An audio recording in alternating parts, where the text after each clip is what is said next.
If your last name is on this list, your ancestor may not have simply lived under Inca rule. They may have been born into the family that ran the largest empire in the pre-Columbian Americas, a family so precisely documented by Spanish colonial courts that one of its titles is still legally recognized in Spain today, and whose fight to reclaim what was owed to them helped trigger the largest indigenous rebellion in the history of the Americas.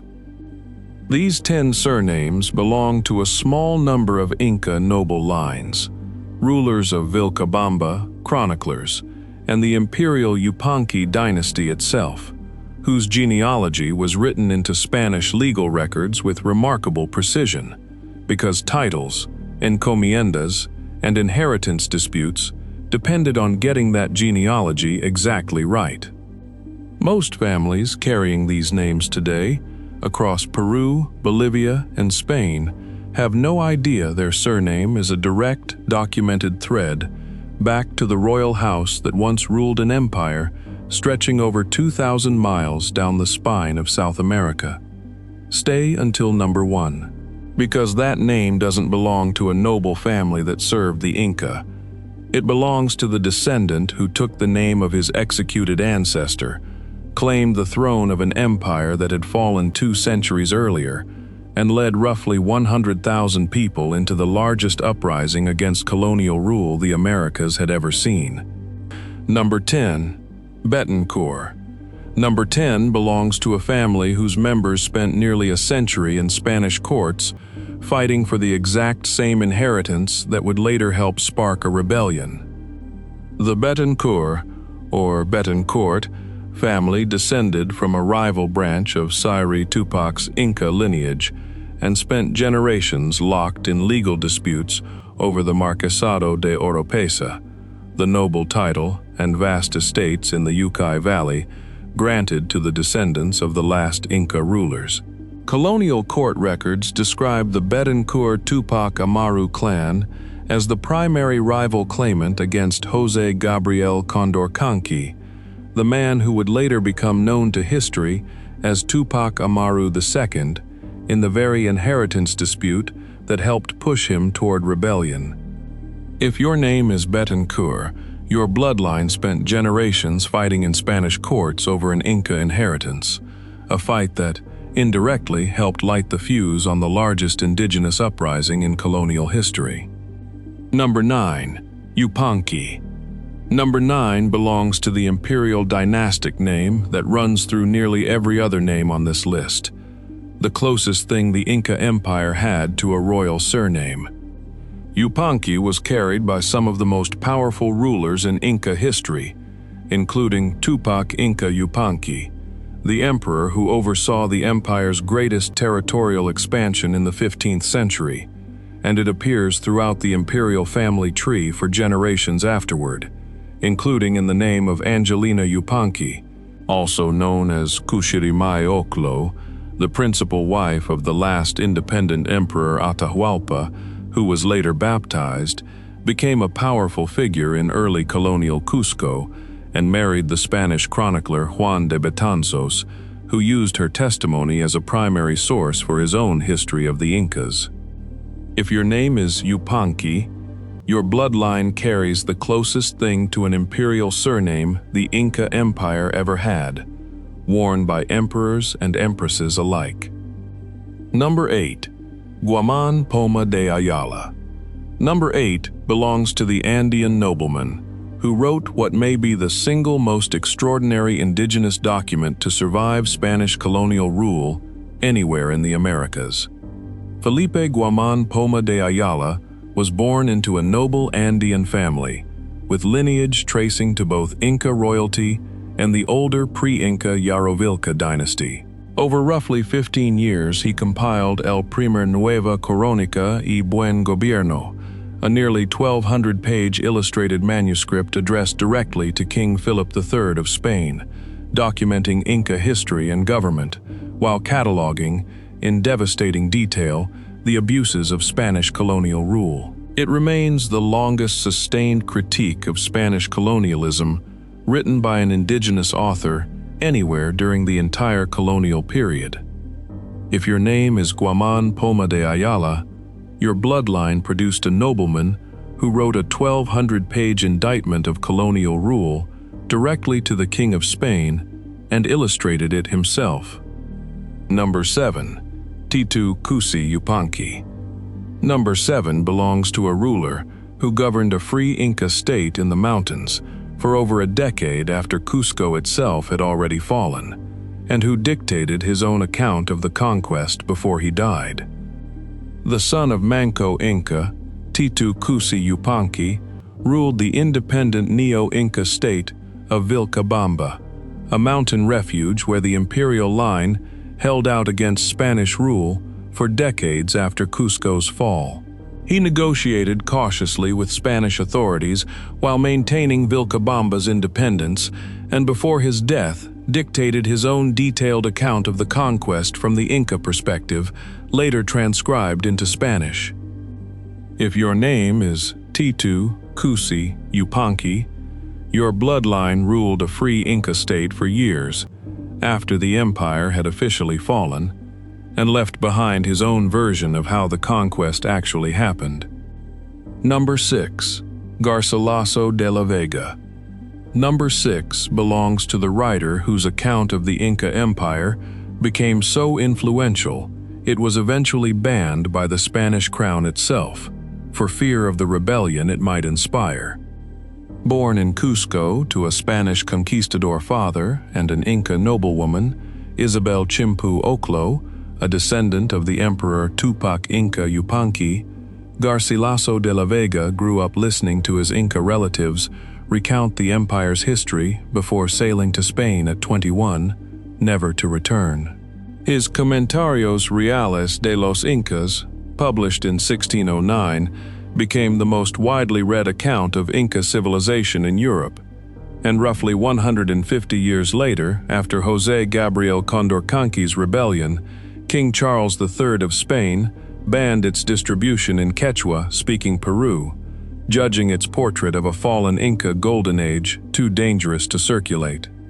If your name is Garcilaso de la Vega, your bloodline wrote the book about the Inca Empire that the Spanish crown later decided was too dangerous for Peru to read. Number 5. Loyola. Number 5 belongs to a title that fused Inca royal blood directly into one of the most famous families in the entire Catholic world. Beatriz Clara Coya, granddaughter of Manco Inca, married the Spanish governor Martín García de Loyola, a relative of Ignatius of Loyola, founder of the Jesuit order. Their daughter, Ana Maria Lorenza de Loyola, was granted the title Marquesa de Santiago de Oropesa by King Philip III in 1614, inheriting the Yucay Valley estates, and formal recognition as heir to the Inca imperial line through Manco Inca and Sayri Tupac. Her later marriage into the Borja family tied this Inca bloodline directly to the House of Gandia and Saint Francis Borgia, meaning Inca imperial blood and one of Catholic Europe's most prominent noble and saintly families became, quite literally, the same family. If your name is Loyola, your bloodline fused Inca royalty directly into the family of the founder of the Jesuit order. Number 4. Sayri Tupac. Number 4 belongs to the Inca ruler who chose to walk out of the mountains and negotiate, trading an empire for a title that would outlive him by centuries.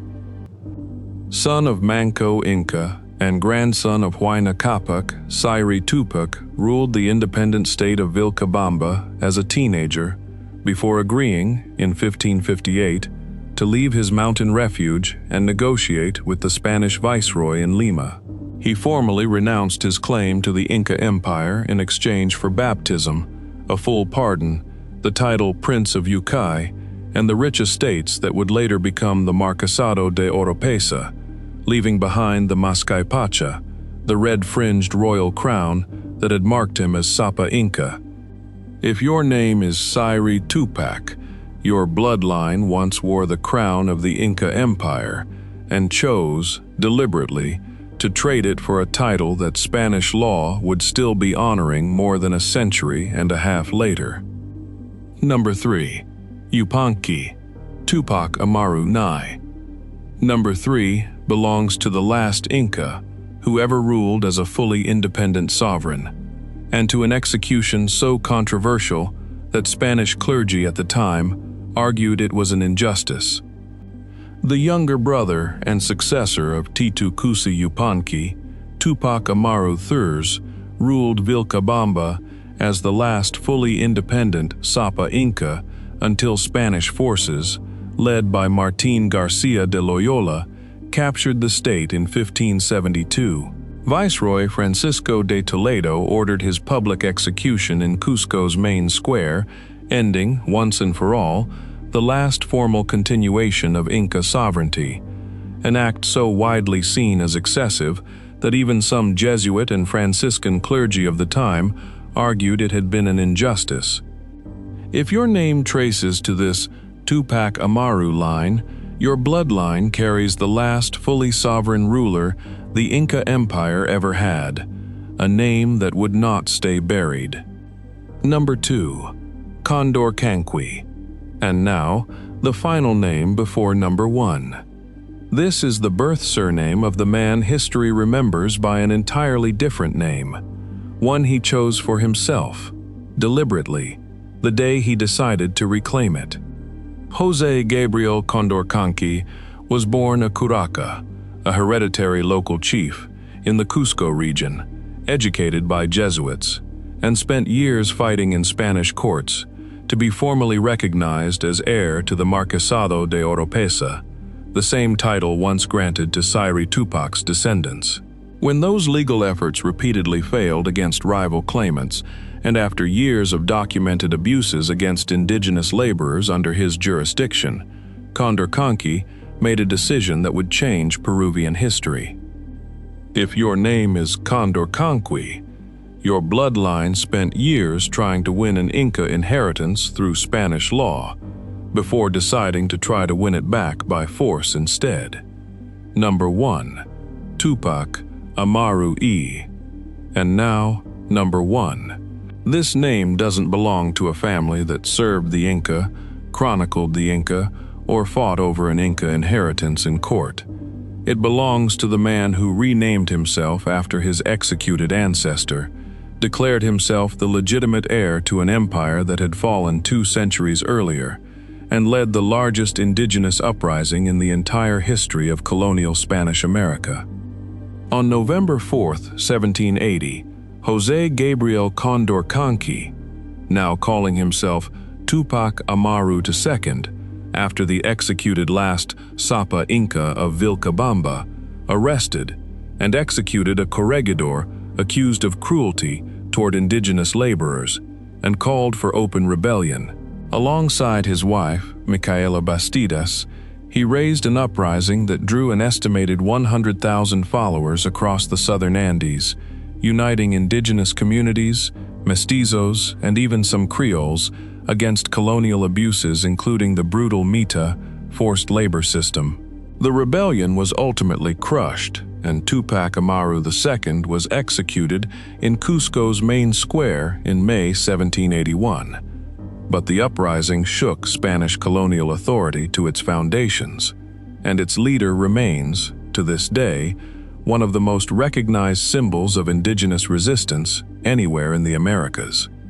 Not a family that served the Inca Empire, the man who tried to bring it back, leading roughly 100,000 people in the name of a bloodline that Spanish law itself had spent 2 centuries carefully documenting.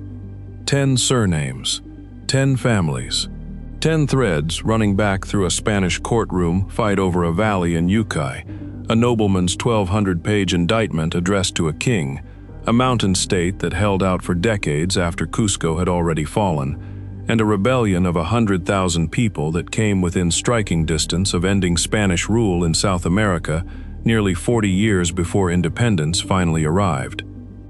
To be clear, as with the Mexican video in this series, these 10 names are not a checklist for claiming indigenous identity today.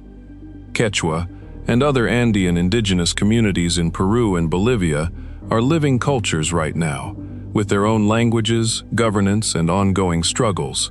Not something available to anyone who finds a Spanish colonial document with a familiar name on it. What these names do show is how precisely Spanish law tracked a handful of specific noble lineages for its own legal and financial reasons, and how one of those lineages ended up trying to burn the whole system down.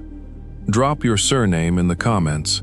Tell me if your family carried a name like these through the centuries, through Peru's own independence, through emigration across South America and beyond, because those stories are the continuation of everything on this list. If you made it to the end of this video, subscribe to Origins Decoded. Every week, another name, another bloodline, another history nobody told you was yours.